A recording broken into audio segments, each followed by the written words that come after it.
Hey guys, got an Accuteck digital scale for some shipping stuff I'm working on.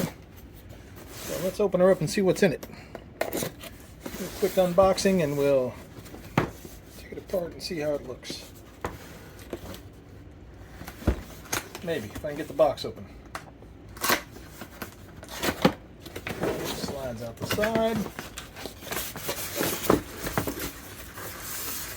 I got one of these bigger ones because I do a little bit of bigger stuff, so the little scale I can't see if you put the thing right in the way.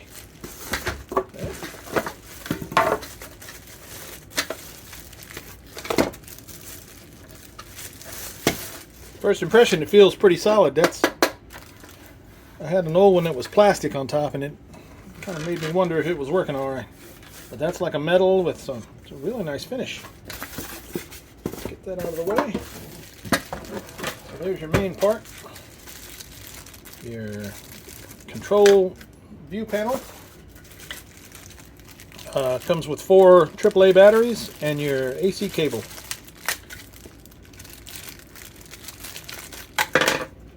So batteries included. Looks like that's the battery cover. Yeah, maybe. Or no, that's the mount. You put that on the wall, I guess, and connect it. And we got the user manual, which is a sparse little thing. A couple pages. And there you go. That's what you get inside your Accuteck scale. It's rated for 440 pounds, 200 kilograms. Graduation 0.05 pounds, or 50 grams, so goes up by that much. There you go. Accuteck scale. Thanks a lot.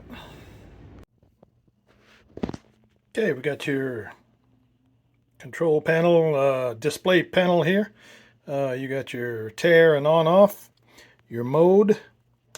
You can set it between pounds and kilograms, ounces, and just regular pound, 1 pound, well, pounds and ounces, I guess. Pounds and ounce, total pound, and kilograms. And then you got a hold button, I guess if you put it on there and you want to see, keep it on there so you don't move it. 1 pound, 15 ounces. Slap the hold on it. There you go. Unhold. You got something on there you want to tear it out. Just one click. You want to turn it off. Hold the button down. There you go. Pretty simple.